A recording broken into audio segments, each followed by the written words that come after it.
বিয়ে বাড়ি বলে কথা, একটু না সাজলে হয় বলো? হ্যাঁ, আমার এই গহনাগুলো আমার বাবার বাড়ি থেকে দিয়েছে। নেকলেসের ডিজাইনটা তো একদম তোমার মতনই দেখলাম, গহনার ডিজাইন তো একেবারে তোমার মতো। আসলে আমার ডিজাইনটা দেখে ও বানাতে দিয়েছে, কারণ আমার যা আছে ওর তাই চাই। সব সময় বায়না ধরে, বৌদির এইটা আছে, আমার ওইটাই চাই। কিন্তু ওজনে অনেক হালকা, ওটা একেবারে হালকা পাতলা করে বানিয়েছে, আর আমার এইটা বাবা পুরো 3 ভরি দিয়ে বানিয়ে দিয়েছে। আচ্ছা ঠিক আছে, আমি একটু ওদিক থেকে আসছি। হ্যাঁ, এই এই চেয়ারগুলো এইদিকে নয়, ওই দিকটায় রাখো। আমি বলছি তাই রাখো। সবসময় শাশুড়িতে খোঁজ করছো কেন? আমিও তো এবাড়ির বউ নাকি, আমাকেও বলো, আমি বলে দিচ্ছি। আরে ছেলে তো ব্যাগা ব্যান, আরে ভালোবাসা করেছে বলেই দিচ্ছে বিয়েটা। তারপর আবার ছেলের বাবা বড় চাকরি করে, ওই চাকরি দেখেই তো মেয়ের বিয়ে দিচ্ছে।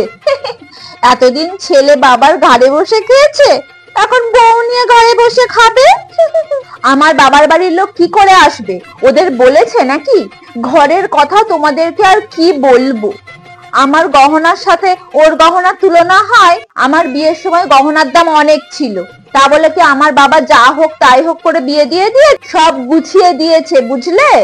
আমার নেকলেস, কানের দুল, হাতের জোড়া, তারপর শাখা বাঁধানো, পলা বাঁধানো, সব কিছু, বাড়িতে পরার একটা কানের হার, তারপরে আমার বরের হার, আংটি, একটা ব্রেসলেটও দিয়েছিল, আর আশীর্বাদে একটা ঘড়িও দিয়েছিল।